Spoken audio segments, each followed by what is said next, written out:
Hey there Bruce and welcome back to Misericorde Volume 1. We're just about to enter Linbarrow and meet the fun villagers that sound like they don't like us very much. So that'll be fun. Or we'll get murdered, one or the other. I couldn't bring myself to relax. That the miasma of an indignance toward Eustace had more or less dissipated, now panic was setting in. I began to worry about falling out of the cart and hurting myself. What if I got lost in town, and Moira and Eustace were forced to leave me there? What if a particularly large crate fell on my head? What if I was set upon by strangers with murderous or lascivious intent? If I had to choose one of these scenarios, which was most likely, and which would be my preferred outcome? I was mulling over these ghoulish bits of calculus so intensely that I didn't notice that the cart had stopped. Hedwig? We're here. Moira had stopped the cart next to a wooden post on the edge of a very muddy road. Yes. I should have remembered to wear boots. I remembered. Moira finished tying the donkey's reins to the post and enthusiastically lifted her robe to show off her shoes. Wow, fancy. I didn't know there were any boots at the Abbey. They're a must once it starts snowing. Ask the superior about it when you get a chance. Although the ones we get typically aren't as posh as those. These were a gift. Lucky you. Hedwig, don't worry about the mud. Just get out of the cart. It looks really foul. Jump over here. It's not quite as mushy. I don't know. Just step down. It's really not that bad. I glanced between Eustace, whose robes were already getting muddy around the fringe, and Moira, who was enthusiastically gesturing at me from her position on a harder-packed bit of road. Against my better instincts, I awkwardly positioned myself on the edge of the cart and... Wow! Miraculously, I'd landed on a steady bit of road. My legs, clearly still weak from recent bouts of sprinting, screamed at me to never do that again, and gave way almost immediately in protest. Luckily, Moira caught me. My head crashed into her shoulders and we stumbled together for a few steps before regaining our footing. Sorry. Don't be. Who would have known that we had a little acrobat tucked away in that cell? Yes, very well done. Unfortunately, I'm going to need both of you to stay back here to help me with the fritters. Thankfully, we didn't need to lug the whole crate around. While we did end up having to traipse around the mud to retrieve them, Darcy had organised the sweet treats into 3 cloth sacks for us to carry. I realised that the heaviest thing about our cargo had been the chest itself, which looked like it might have been able to withstand a catapult. Where should we start? Eustace nodded toward a farmhouse not far from where our donkey was hitched. Here's as good a place as any. We lugged our bags of baked goods toward the modest house. The land was just on the edge of the huge hill we'd just ridden our way down. A few trees dotted the well-grazed lawn, and a lone horse stood idly close to the stable. I couldn't help but feel that it looked deep in thought. As we approached, a side door to the house swung open. What's all this then? We come bearing gifts. Is that right? A woman emerged behind the gruff-looking man. Both of them looked cautious. Feels like it's been a donkey's year since you lot came down here. Sister Moira and Sister Eustace. Eunice, right? Eustace, milady. My apologies. I don't recognise this one. Oh, this is Sister Hedwig. She's new. I tried to say something, but all I could muster was a little noise. I waved instead. We heard about Catherine. Terrible thing, that. I can't help but feel responsible. Please don't. It's not your fault. James was a troubled boy well before we started looking after him. No helping some people, that's what I've learned. James lived here? Aye. My nephew. Always a little funny, that one, but I never would have. I didn't know he was that kind of blackguard. Lost his family in the war years ago. Aye. They were taken for spies travelling home one night. He'd be what, 22, 23 now? He was supposed to be running the family inn by now, but he wasn't cut out for being a landlord. I'm not sure there's much of an inn left. Anyway, we took him in and put him to work on the farm. We do modest work here. A little bit of animal husbandry, but the real money is in stabling the horses for folk in town. James was a real helping hand on a good day, but he had a habit of running off whenever he felt like it, sleeping in, being a nuisance in town. God rest him, but he was a sloppy worker. Terrible with the animals. Never had more livestock go missing than when we left it up to him. We were doing something good taking him in. He had potential. Some people find their way later than others. I really do believe that. It was only right, but now here we are. If you're here to solicit donations, it'd only be right for us to be generous. Oh, that's so kind. But we're actually here to bring you something. Moira opened her bag and held it out to the couple. Well now, did Sister Darcy make these? That's right. In that case, don't mind if I do. He and his wife happily took a pastry each. They bit into them and I could see a sense of relief overtake their worried faces. Crumbs, that's good. Too right. He took another bite. As he munched, he pointed a thick, calloused finger toward me. So what's your story? I'm It's not altogether very interesting. I heard about Catherine and I felt compelled to help. After all, she was the chronicler and I used to write all day, so she was our anchoress. Ah, I see. One of those hermits. I didn't know they could just up and stop. It's unusual, certainly. I imagine it must be quite strange leaving a position like that after so much time. Were you born in there? No. I was very young when I started, though. What's your favourite thing about being free? Oh, don't upset her. She was not free. Wasn't not free before. It's an important job, isn't it? That's right. Oh, I don't mean to offend. Still, though, it must be very different to be out and about all of a sudden. Hedwig has taken a real shine to her new work. Yes, she's really been putting it back into it. I couldn't tell if that was meant to be a jab at the altercation I thought we had just put behind us or not, but it irritated me all the same. Well, that's good to hear. Sorry I never made use of your services while you were anchored. Only it's quite a commitment getting up there and back. We had James make the trip more often than not. If there was one thing he was always good for, it was that. Mail, supplies, that sort of thing. That was all his purview. I suppose he must have set his wicked sights on Sister Catherine. Maybe he was watching her this whole time. Best not to speculate. And don't blame yourselves. If it would make you feel better to make some sort of donation, I can let the Superior know. Not that we came here to solicit that sort of thing, mind you. Oh, no, of course not. I hope it didn't offend. No. It'd only be right. It'd only be right, yeah. I wanted very badly to tell these poor people that I'd spoken with James, and I was trying my very best to help him. Whatever joy the fritters had brought them was nothing compared to the pain I could sense behind their rugged faces. These were delicious, by the way. Sister Darcy always was a talent. You lot should come down here more often. I agree. Suppose you'll all be off to see the town now. Yeah. Hopefully we brought enough of these. I won't bother you for seconds then. You have a good day now, sisters. I pass. We all exchanged nods. Eustace led the way past the farm back toward the road. That went better than I'd feared. Really? I'd rather get cupped than do that again. Those poor people. They were really very sweet. How horrible for them, though. I only meant that, I don't know, on the cart ride down I was half expecting to be met with swords and spears. Who says we won't be? We're not in the village proper yet. I stopped dead in my tracks. The buildings ahead of us loomed like some dark fortress's gate, and I suddenly became very aware once again that I was further from my cell than I'd ever been. Further than the hills. Further than the hospitalum. Oh, Eustace, don't scare her. Sorry. I'm just being glib. Are you ready, Hedwig? Hold on. I doubled over, still clinging to my bag of fritters. I tried my best to take deep breaths, but it was difficult. I was no longer in complete control of my faculties. Hedwig? You can do it, Hedwig. I'm so far from home. You have friends with you. It's alright. What if I just drove the car back myself? I could send someone else back down with it to collect you.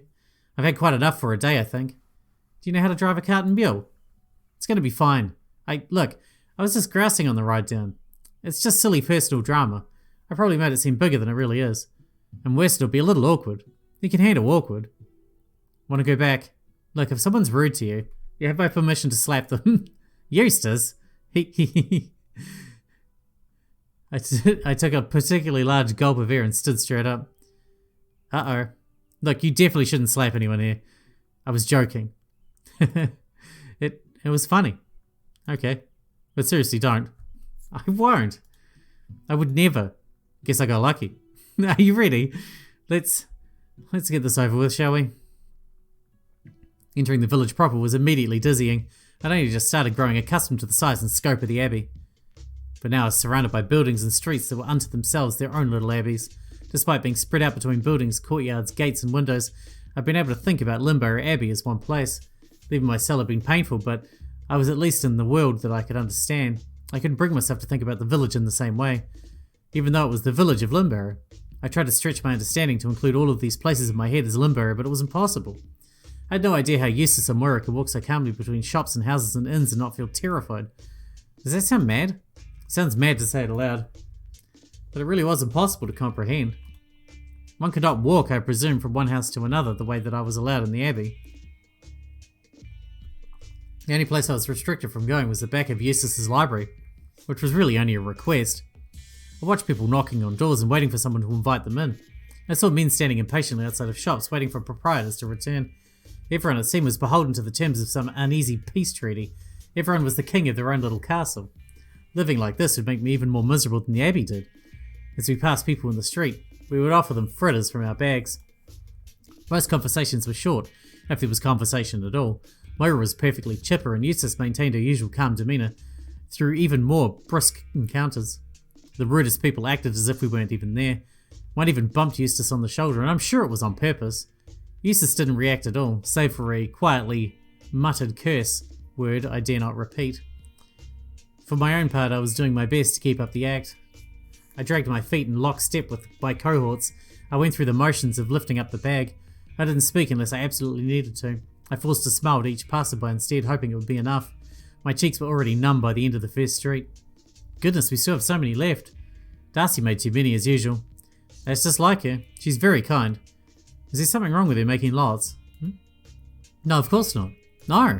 It's sweet how excited she gets about helping out. Ah, not every observation about someone is a criticism. Oh, be nice. Weren't you just getting snitty about Hedwig calling you, I can't even remember now, inscrutable? It wasn't really a criticism either. It seemed that Moira was the only one of us having any fun. She's always having fun though. We trudged through more streets, passing out fritters and knocking on doors. Not a single person had anything to say to us beyond a courtesy greeting and thanks, and many people didn't even have those to spare. I don't think anyone's home. Let's try one more time. I'd feel terrible if we missed someone. Not a peep. All of a sudden I was soaked. It happened so fast I didn't even realise what had happened at first. I felt as if someone had boxed me around the ears. Hedwig, what an unconcerned looking woman was looking down from the window above, holding a still dripping laundry bucket. My apologies, miss. I didn't see you down there. Of course not. It's very easy to miss nuns at the door. Well, there's no need for sarcasm, miss. Neither Eustace nor Moira had gotten very wet at all. I, however, was covered from head to toe. There was an unpleasant, frosty smell coming from the water, and I realised that my bag of fritters was sopping wet as well. Would you like a fritter, madam? No, thank you, miss. Of course, madam. We'll just be off then. Have a good day, miss. The woman retracted from the window without so much as an apologetic glance in my direction. Well, at least it was water. Here, Hedwig. Let me carry that. No. If you're sure. We're not going to hand them out anymore, are we? They're covered in dirty water. Eventually we came to a square with several divergent streets. Eustace leaned against a wall, looking fed up. Moira looked as if she'd finally noticed that Eustace and I were not as sociable as she was. Her pleasant smile morphed into an expression altogether more concerned. How are you two doing? I just want to get this over with. Yes, I've had quite enough of this, to be honest. Nobody seems to even care that we're here. Maybe best just cut our losses and go home. We can't do that. No, that wouldn't be right. Why not? Both of you had horrible things to say about the people here on the way down. Not so loud. And with all honesty, I must agree with them now. And now that you're dedicated to finishing a completely thankless task for them? Why? She has a point. I mean, I don't love the idea of telling the superior we gave up, but we really can't go back until we've finished. Why not? Eustace. Moira motioned for Eustace to come closer and whispered something into her ear through the hood. Ah, right. I'm sorry, Hedwig, but we really need to do this job properly. I know it's difficult. What's going on? Nothing. It's really nothing. What kind of fool do you take me for? What did you tell her? Hedwig, why does nobody treat me with any sort of respect? Am I so difficult to explain things to? Would my fragile little mind simply burst if you explained whatever you told her to me as well? No, Hedwig, please. You're making a scene again. Moira took a step forward, positioning herself between Eustace and myself. Hedwig, I don't think you're foolish or difficult or anything like that. So what'd you tell her? I can't say. The fury I'd been nursing before the cart ride was back in full force, and this time I couldn't control it. I raised my hand and Moira flinched, but she stood her ground. I did not hit her, of course, although I would like not to dwell on how close that I came. Instead, I jabbed a finger in her face to gesticulate angrily. So you're lying then?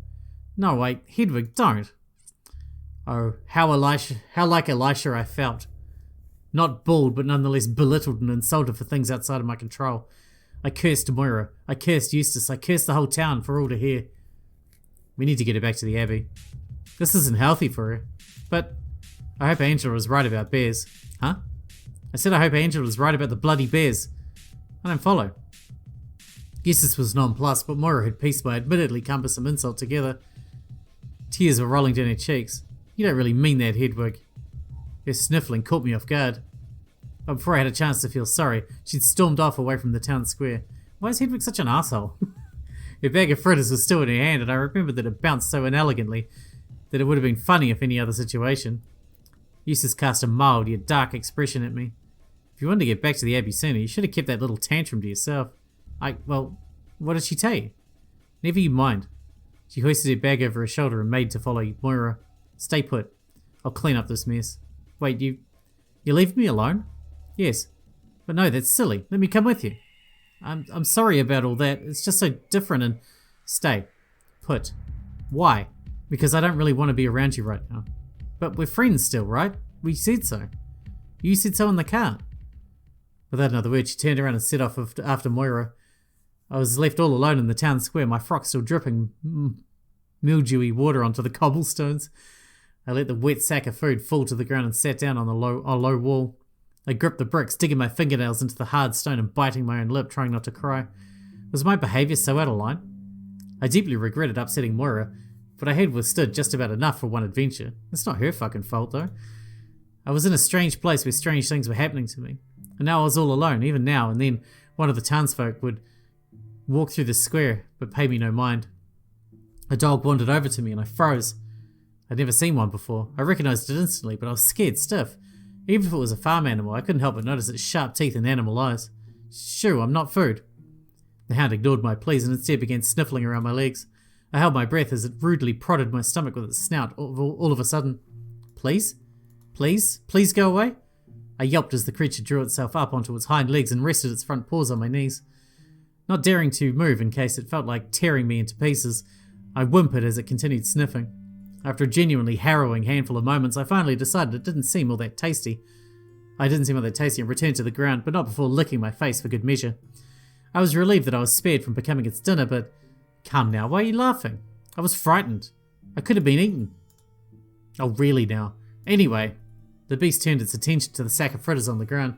I suppose it had smelt those first and had been looking for them the whole time when it assaulted me, but nonetheless, it had given me an awful fright. Even still, I felt the creature deserved better than dirty fritters.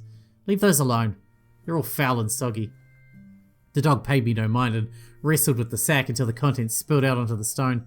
Immediately, the big dog began scarfing down huge bites of the sodden pastries, which were quickly becoming one big messy blob. Don't... Suppose I had no reason to stop it. At the very least, it wasn't eating my face. Does that not bother you? Is there nothing better for you to eat? I reasoned that the dog probably had no reason to care that the food was soaked through with dirty water. I sat and watched it eat. It was deeply unpleasant, but I couldn't look away. Moist crumbs fell out of its mouth as it chomped loudly. The same food was being lapped up over and over. Eventually, however, the laundry water seemed to win. The dog made a shuddery, spasming motion that made me flinch reflexively. I was unsure if it was about to wheel around and attack me. Instead, it made a ghastly hacking sound. Half-chewed slop poured out of its mouth. The fetid mountain of ruined pastry grew ever larger, yet it kept eating.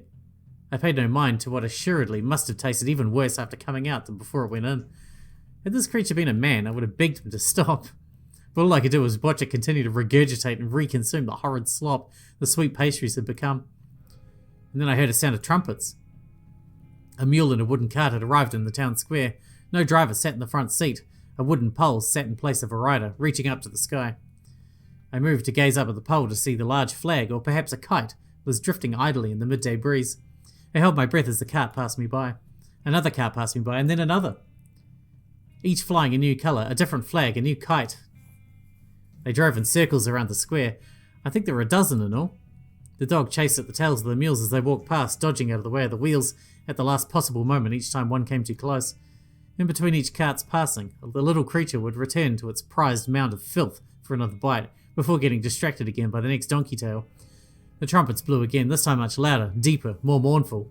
A new kite joined the procession, this time not a simple flapping cloth, but an intricately adorned effigy. A man, his face was chiselled handsomely, his expression stoic. Two poles held this effigy aloft, one in each of the man's wooden hands. As this cart passed me, the effigy's head turned to face me. His eyes met mine, and I realised it was no effigy at all, but a real figure. His gaze felt terrifying and peaceful all at once, and he beckoned for me to follow him.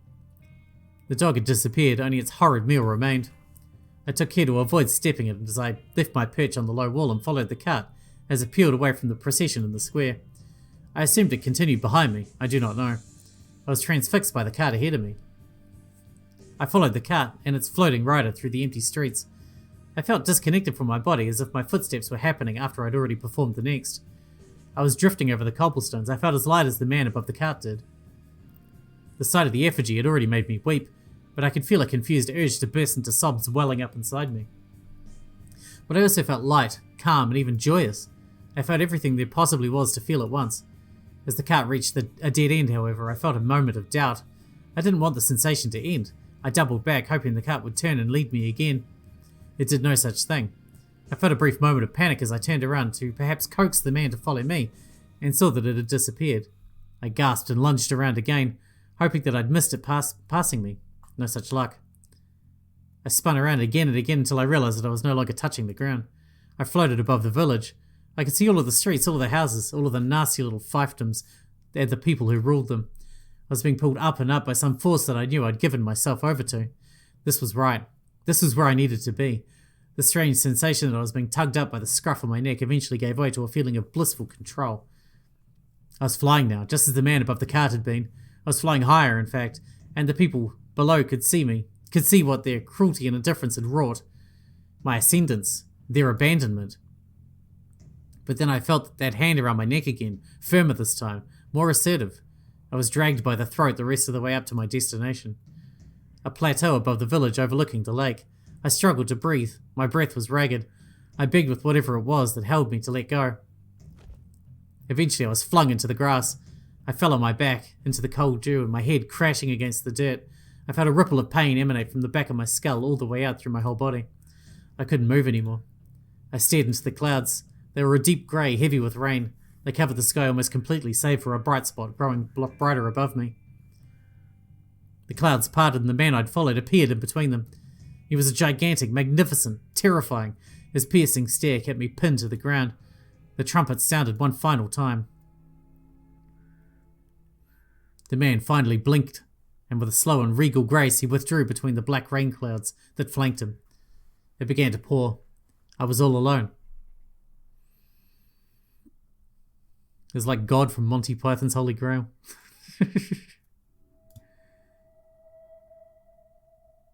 That kind of reminds me of one of the animations from Monty Python's Holy Grail, especially with the ducks leading it. Jesus Christ.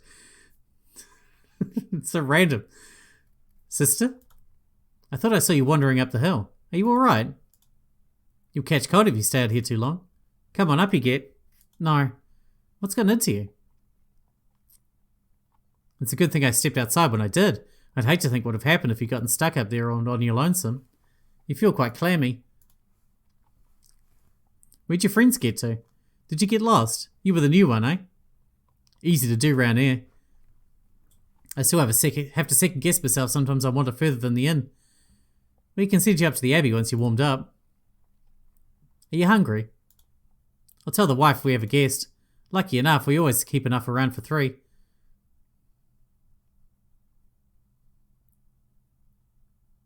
Well, this is going to be a change. We're staying in the town now, or at least for now. Here you are. Well, each at your own pace. You should eat, though. Climbing that hill all by yourself, that's hard work. And those shoes, no less. Did something happen? She looks quite dazed. Miss... Sister? Did someone get rough with you?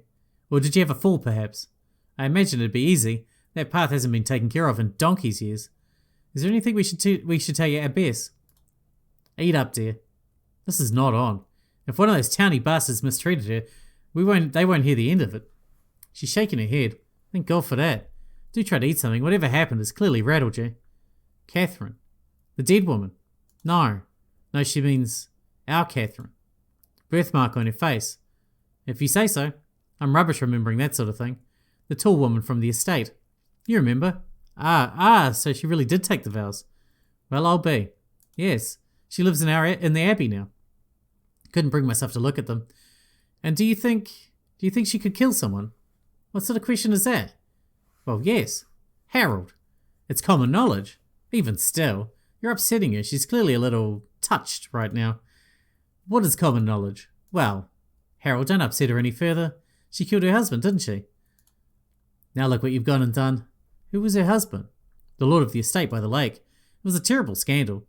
And there was proof? Well, not that I know of. But it's proof enough, I suppose, that she opted to take the veil. We should stop talking about this. It's not proper. Why would she kill him? Had something to do with infidelity, if I remember right. It's not spoken of anymore. The whole village put it behind them when she left. And who's the lord of the estate now? Truth be told, I can't be asked to keep up with the titles and whatnot. The new lord only visits occasionally, I think. A house with a murder like that hanging over it. I can't imagine it's very comfortable to stay there long. How did Catherine's husband die? She cut his head clean off with his own sword. Or so they said. I wasn't there, so I couldn't tell you for sure. But one way or another, he ended up without his noggin. Nasty business. Nasty place in general, this hill. Something here must drive folks mad, I reckon. First Catherine, then our James. Rich or poor, something will grab you. I'd move, but that's a task easier said than done. I spoke so freely of the horrid crime it was common knowledge even. The answer, it seemed, had been available to me all this time. Several simple questions were all I needed to ask. At the wife's urging, I tried to eat a little more of the pottage that they'd so kindly provided. It didn't take, however. I was elsewhere still. I felt shame for how long it had taken me to make any forward momentum on my task, for Catherine's sake. Shame for how simple the connections I had needed to make seemed now. I felt shame that it had taken a vision to put me on this path. What I just experienced was a divine course correction, the kind of thing reserved, I imagined, for good sailors lost at sea or troops wandering in the desert. That I had been deemed worthy of this kind of direct messaging from God spoke very highly of Catherine. Surely, I felt, there were more important people to be helping than I. Perhaps I had been aided in their stead. Perhaps there was a prayer out there left unanswered because I was too foolish to do a very simple job. Perhaps, as impossible as it may seem to suggest, I was stupid enough to put a stain on God's omnipresence. Matthew 6:28. Consider it... Oh my God, no. Perhaps I am lower than the lily, which thrives while wanting for nothing. So dramatic, I know. But am I wrong to think it? God provides for all, and God is not limited to any one action at any one given time. Still, I feel sometimes that I could just be that wretched. Of course, as I might remind myself in a better mood, that's conceited talk. Or perhaps I'm allegorizing the flowers and the birds too heavily, as Augustine warns us about. Who am I to complain after all? I have suffered far less than Job, yet here I am, lamenting more than he ever did. Whether I'm damned or just conceited, there is no path that leads me away from shame. Ah, that must be your friends. The man stood up to get to the door. I did not turn around.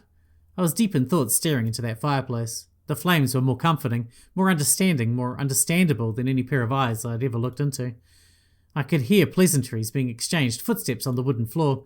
I could feel two cold, wet presences approaching behind me.